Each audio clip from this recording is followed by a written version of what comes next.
घरेलू मोर्चे पर मजबूती की वजह से भारत अभी दुनिया की सबसे तेजी से बढ़ती इकोनॉमी है। हालांकि ग्लोबल चिंताओं की वजह से विकास की रफ्तार धीमी पड़ सकती है, ये कहना है रिजर्व बैंक ऑफ इंडिया का अपनी सालाना रिपोर्ट में और क्या कुछ खास कहा गया है, जानने के लिए चलते हैं लक्ष्मण रॉय के पास। बताएं लक्ष्मण जी, ये आर्थिक रिपोर्ट है, क्या कहती है?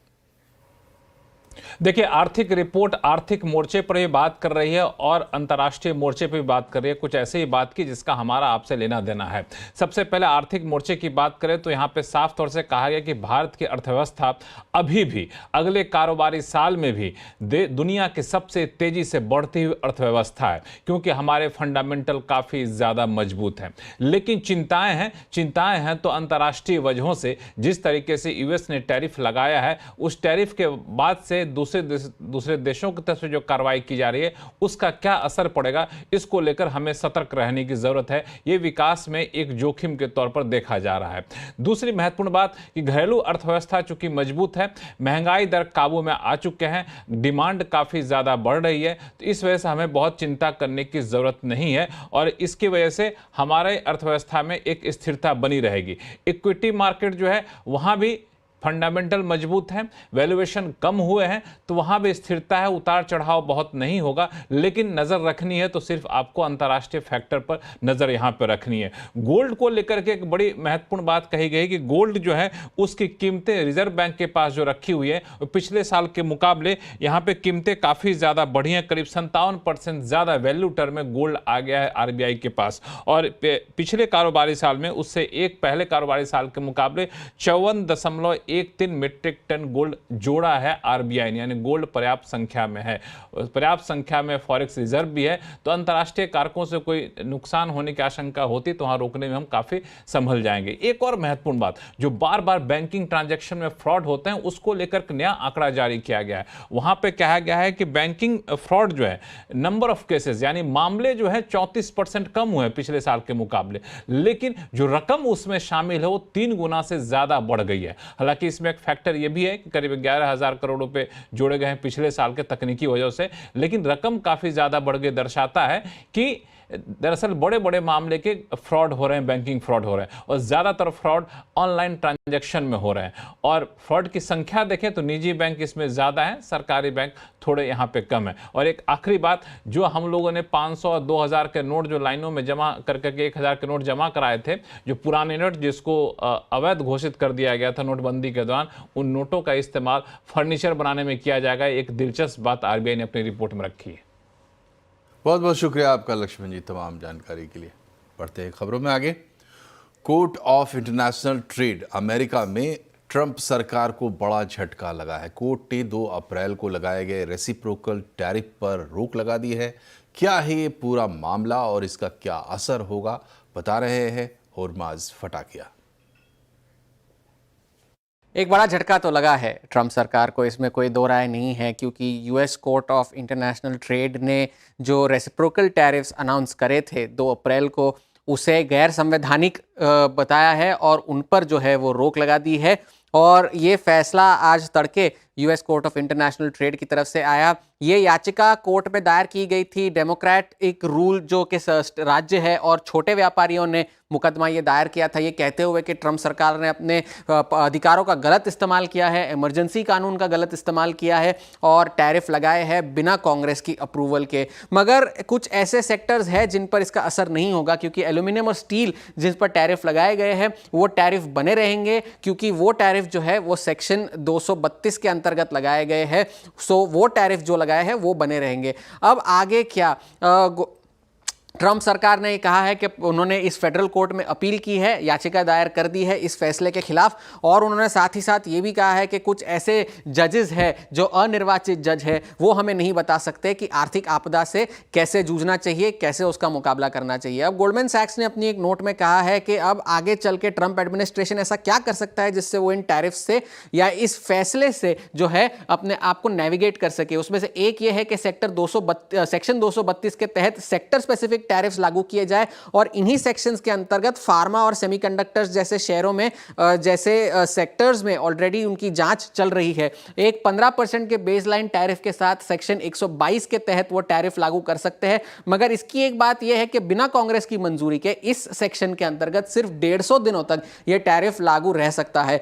एक और ऑप्शन जो गोल्डमैन सैक्स ने यह बताया है वो सेक्शन 301 के अंतर्गत बड़े ट्रेडिंग पार्टनर्स पर नए सिरे से वो अपनी जांच शुरू कर सकते हैं और इस सेक्शन के अंतर्गत टैरिफ की कोई सीमा नहीं है और ना ही कोई डेडलाइन है। और आखिर में सेक्शन 238 के तहत 50% के टैरिफ उन देशों पर लगा सकते हैं जो यूएस के साथ ज्यादती करते हैं, ये गोल्डमैन सैक्स ने अपनी नोट में कहा है। अब इसके बाद क्या हुआ है, ये रिस्क एसेट्स जो है वो सारे उसमें उछाल देखने मिल रहा है। डाउ फ्यूचर्स लगभग 600 अंक ऊपर थे, डॉलर इंडेक्स में फिर से रिबाउंड आया है, 100 के ऊपर है और ब्रेंट क्रूड जो है वो अब $66 के पास है। लेकिन हेवन एसेट्स में बिकवाली है, सोने की कीमतों में चौथे दिन गिरावट हमें देखने मिल रही है। मगर कहानी अभी खत्म नहीं हुई है क्योंकि कोर्ट का तो फैसला आया है, मगर ट्रंप इस बारे में क्या जवाबी पलटवार करेंगे, ये उनका ट्रूथ सोशल पर अपना पोस्ट था। He is on a mission from God and nothing can stop what is coming. इधर ट्रेड डील को लेकर भारत की अमेरिका के साथ बातचीत आगे बढ़ रही है। सूत्रों के मुताबिक अमेरिका की टीम ट्रेड डील पर बातचीत करने के लिए 5-6 जून को भारत आ रही है। वहीं वाणिज्य मंत्रालय के स्पेशल सचिव और इंडिया यूएस ट्रेड डील के चीफ नेगोशिएटर राजेश अग्रवाल का कहना है कि अच्छी ट्रेड डील से पार्टनरशिप बढ़ेगी। रेसिप्रोकल टैरिफ लगने से पहले यूएस के साथ बातचीत शुरू हो गई थी। The overall discussion around tariffs, trade deficit is something more, something which is the narrative of the US administration and the US government. Those are the challenges they have to meet as a big market, and the big market which has been running trade deficits of the big trade deficit year after year. But that, I think, should not come in way of our trade partnership that we are trying to stitch together. We should be able to work out a trade partnership where there are natural comparative advantages to our businesses on both sides. There are comparative preferential pathways to our businesses on both sides, so that businesses, wherever they are able to be a natural allies, they are able to work together, grow together in a big way. With that perspective, we are progressing well, and hopefully in these tough times also, we'll be able to navigate and come out with good outcomes sooner than later. भारतीय Airtel के chairman Sunil Bharti Mittal ने सरकार से आग्रह किया है कि crypto के ऊपर किसी तरह का कानून बनाया जाए। मित्तल के मुताबिक क्रिप्टो काफ़ी तेज़ी से आगे बढ़ रहा है और इसके लिए रेगुलेशन लाना बहुत ज़रूरी है। All I said is we have Mr. Vaishnav after me, the next session. I only saying that things have started to move very fast on crypto. And of course, AI, we already discussed, is moving very fast. And this is an area where the government will have to start applying their mind on how to ensure that the right regulatory framework is available for India to make full use of AI, crypto, whenever the time comes. Kochi water metro की तर्ज पर अब देश के 21 शहरों में water metro सेवा शुरू होने जा रही है। कोच्चि वाटर मेट्रो के एमडी लोकनाथ बेहरा ने सीएनबीसी आवाज़ के साथ खास बातचीत में बताया कि मुंबई, अयोध्या और वाराणसी समेत 7 शहरों में फिजिबिलिटी स्टडी पूरी कर ली गई है। सबसे पहले मुंबई में वाटर मेट्रो की शुरुआत की जाएगी, जिसकी योजना अगले 3 से 4 साल के भीतर पूरी होने की संभावना है। Inland water authority of India उन्होंने हमको 21 जगह पर फिजिबिलिटी स्टडी करने के लिए एक्चुअली ऑर्डर दिए हैं और उसको हमने क्या कि वो 14 स्टेट्स में हैं, जैसे श्रीनगर है, गुवाहाटी है, जैसे डिब्रूगढ़ है और कोलकाता है, पटना है, अयोध्या है, वाराणसी है, प्रयागराज, ऐसे बहुत सारे जगह पर करने के लिए दिए हैं। मुंबई भी है। अभी हमने एक्चुअली 7 जगह पर ये काम ख़त्म कर चुके हैं। फिजिबिलिटी के बाद इसी को इम्प्लीमेंट भी होगा इसमें। इसका मतलब है सभी भारत सरकार और जो स्टेट के गवर्नमेंट्स है वो भी चाहते हैं कि हमारा यहाँ भी कोच्चि जैसा वाटर मेट्रो रहे, तो उसमें फ़ायदा भी है, वो मोस्ट सस्टेनेबल ट्रांसपोर्ट है, वाटर भी यूज हो जाएगा और वाटर रूट्स जो है वो डीकंजेस्ट करेगा भी रोड्स, जैसे कोच्चि को किया है, और उन लोगों को भी अच्छा है क्योंकि वो बड़ा कंफर्टेबल है। तो वो हमने हमारे जो इंजीनियर्स है, हमारे जो टेक्निकल आदमी हैं, उसको वो फिजिबिलिटी स्टडी कर रहे हैं। उसके बाद हमको लगता है कि 3-4 साल के अंदर कोच्चि में तो है ही है, लेकिन वो और कुछ जगह पर वाटर मेट्रो आप जरूर देखेंगे। और अब बात करते हैं आज के बाजार की। मई सीरीज एक्सपायरी का दिन था और बाजार ने अच्छी क्लोजिंग ली है। आज बाजार ने आखिरी घंटे में अच्छी रिकवरी भी दिखाई। सेंसेक्स निफ्टी दिन के ऊपरी स्तर पर बंद हुए। सेंसेक्स 321 पॉइंट चढ़ा। निफ्टी ने 81 पॉइंट की बढ़त हासिल की। इसके अलावा mid cap small cap index भी दिन के ऊपरी स्तर पर बंद हुए हैं। बाकी डिटेल बता रही हैं कंचन नौटियाल। तो हफ्ते के चौथे कारोबारी दिन बाजार में आज हमें एक वॉलेटाइल सेशन देखने को मिला। एक दायरे में बाजार एक्चुअल में आज काम करता हुआ नजर आए। ग्लोबल क्यूज की बात करें तो उसके वजह से जो आईटी सेक्टर है उसमें अच्छी खासी तेजी देखने को मिली, लेकिन एंड तक आते आते सारे ही मेजर इंडाइसेस में आज एक फ्लैट कारोबार था, भारी गिरावट नहीं देखने को मिली। अब देखते हैं कि स्टॉक स्पेसिफिक एक्शन आज के सत्र में किस तरीके का रहा है। सबसे पहले निफ्टी के बढ़ने वाले शेयर्स की बात करी जाए तो देखिए इंडसइंड बैंक में करीबन 0.25% का इजाफा यहाँ पे लोअर लेवल से वापस से खरीदारी बनती हुई दिखाई दी है। सन फार्मास्यूटिकल 2%, एटर्नल यानी कि जोमेटो में करीबन 2% का अपसाइड और अडानी पोर्ट्स भी करीब 2% की बढ़त के साथ आज बंद हुए हैं।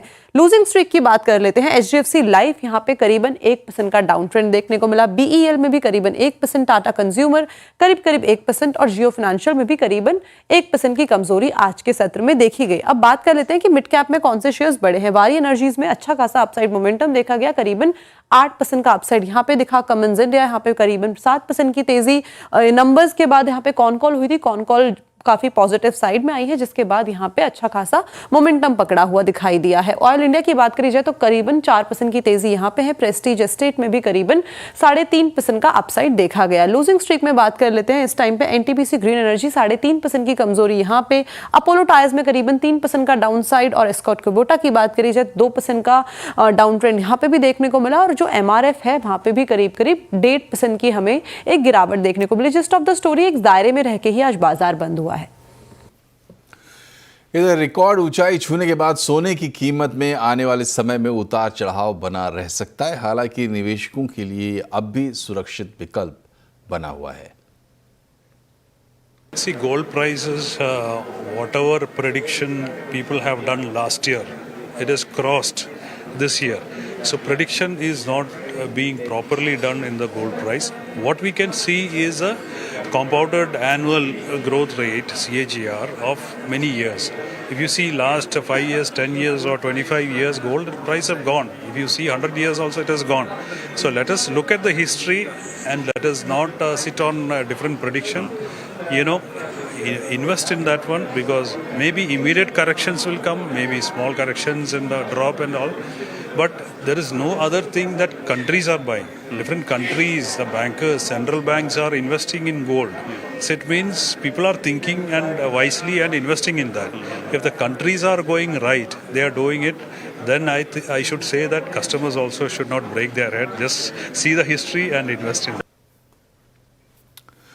आज रक्षा मंत्री राजनाथ सिंह ने दिल्ली में इंडस्ट्री चैम्बर CII के कार्यक्रम में कहा कि आज पूरी दुनिया में एक अनिश्चितता का माहौल नजर आ रहा है। जगह जगह विवाद चल रहे हैं। अंतर्राष्ट्रीय अनिश्चितता की वजह से विश्वास में कमी है। उन्होंने कहा कि पाकिस्तान से जब भी बात होगी तो केवल आतंकवाद और POK पर होगी। उन्होंने ये भी कहा कि POK के लोग हमारे अपने हैं, हमारे परिवार का हिस्सा है। हमने आतंकवाद के खिलाफ भारत की स्ट्रेटजी और रिस्पॉन्स दोनों को रीडिजाइन और रीडिफाइन किया है। हमने पाकिस्तान के साथ अपने इंगेजमेंट और स्कोप ऑफ डायलॉग को रीकैलिब्रेट किया है।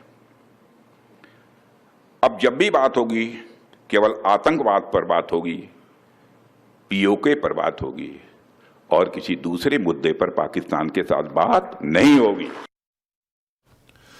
भारत फोर्स के वाइस प्रेसिडेंट अमित कल्याणी ने CNBC आवाज के साथ खास बातचीत में कहा कि डिफेंस प्रोडक्शन में अभी हमने चलना सीखा है, आने वाले दिनों में हम दौड़ेंगे। भारत फौज लॉन्ग टर्म में बड़ा इन्वेस्टमेंट प्लान बना रही है, जिसका खुलासा अगले 6 या 7 महीने में हो जाएगा।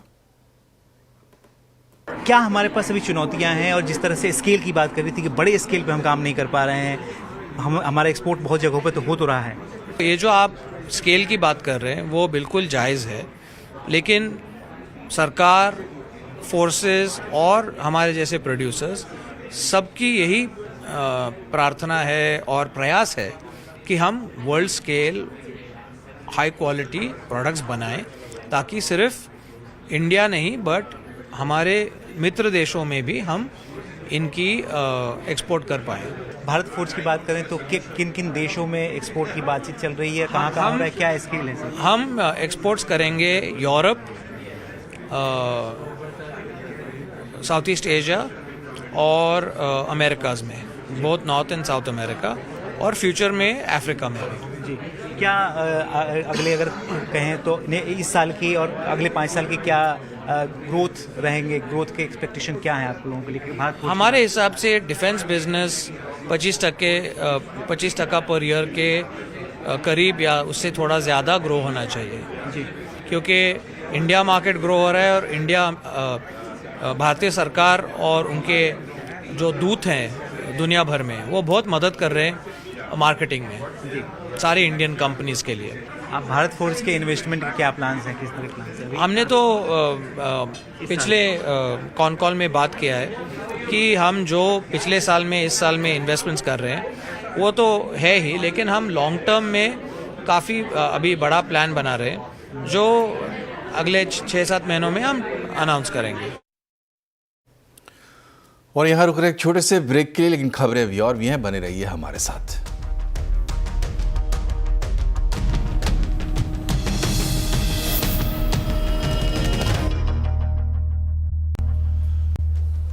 Welcome back. बंगाल के अलीपुर द्वार रैली में पीएम मोदी ने आज फिर पाकिस्तान पर गर्जना की। उन्होंने कहा कि जब से पाकिस्तान बना है तब से वो आतंकवाद फैला रहा है। उसने बांग्लादेश में भी आतंकवाद फैलाया। पीएम मोदी ने चेताया कि पाकिस्तान ये समझ ले कि ऑपरेशन सिंदूर अभी खत्म नहीं हुआ है और जब आतंकी हमला हुआ तो दुश्मन को भारी कीमत चुकानी पड़ेगी। पाकिस्तान समझ ले 3 बार घर में घुस करके मारा है तुम्हें। हम शक्ति को पूजने वाले लोग, हम महिषासुर मर्दिनी को पूजते हैं। बंगाल टाइगर की इस धरती से 140 करोड़ भारतीयों का ऐलान है। ऑपरेशन सिंदूर